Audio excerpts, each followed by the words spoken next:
Welcome back to Wolf Brother. This is now chapter 22, and the big question is, will Torak and Renn be able to find where Wolf is? Renn huddled in her sleeping sack, thinking about getting up, when Torak appeared at the entrance to the shelter, making her jump. "Time we got started," he said, crouching by the fire and handing her a strip of dried deer meat. From the shadows under his eyes, she guessed that he hadn't slept any better than she had. She sat up and took a half-hearted bite of her day meal. The scrape on her cheek felt hot, and the bruise over her eye hurt. But worse than that was the creeping dread. It wasn't only the nearness of the cave, or terror of the bear. It was something else. Something she didn't want to think about. "I found the trail," said Torak, cutting across her thoughts. She stopped in mid-chew. "Which way did they go?" "West, round the other side of the hill, then down into a beechwood." He reached out and stirred the fire, his thin face sharp with anxiety. The bear was right behind him. Renn pictured Wolf racing through the forest with the bear closing in.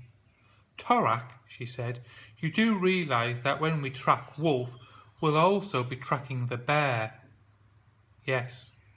"If we catch up with it—" "I know," he broke in, "but I'm sick of waiting. We've waited all night and still nothing. We've got to go and find him. At least I've got to. You can stay here." "No. Of course I'm coming with you. I was only saying." She looked at the salmon skin mitten hanging from the roof post. "Do you think it'll work?" said Torak, following her gaze. "I don't know." The charm had sounded so clever when she'd explained it to him yesterday. "When someone gets ill," she said, feeling quite important, "it's usually because they've eaten something bad. But sometimes it's because their souls have been lured away by demons. The sick souls need to be rescued. I've seen Sion do it lots of times. She ties little fish hooks to her fingertips to help her catch the sick souls. Then she takes a special potion to loosen her own souls so that they can leave her body and find that—" "What's this got to do with the Nanook?" "I'm about to tell you," she'd said with a quelling look. "To find them, Sion has to hide her own souls from the demons." "Ah, so if you do what she does, you can hide the Nanook from the bear." "I think so, yes.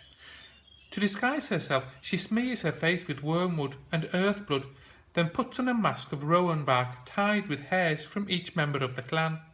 That's what I'm going to do. Well, in a way." After that, she'd made a little box of folded rowan bark and smeared it with wormwood and red ochre. Then she'd put the stone tooth inside and tied it up with locks of her own and Torak's hair. It had been a relief to be doing something instead of worrying about Wolf, and she'd felt proud of herself. But now, in the freezing dawn, doubts crowded in. After all, what did she know about magecraft? "Come on," said Torak, jumping up. "The tracking's good. Lights nice and low." Renn peered out of the shelter. "What about the bear? It might have lost wolf scent and come back for us." "I don't think so," he said. "I think it's still after Wolf." Somehow that didn't make her feel any better. "What's wrong?" said Torak. Oh, she sighed. What she wanted to say was, "I'm really, really missing my clan. I'm terrified that Finn Kedin will never forgive me for helping you escape. I think we're mad to be deliberately tracking the bear. I've got a horrible feeling that we're going to end up at the one place I don't ever want to go. And I'm worried that I shouldn't even be here because, unlike you, I'm not the listener and I'm not in the prophecy. I'm just Renn. But it's no use saying any of this because all you can think about is finding Wolf." So instead, she simply said, Nothing's wrong.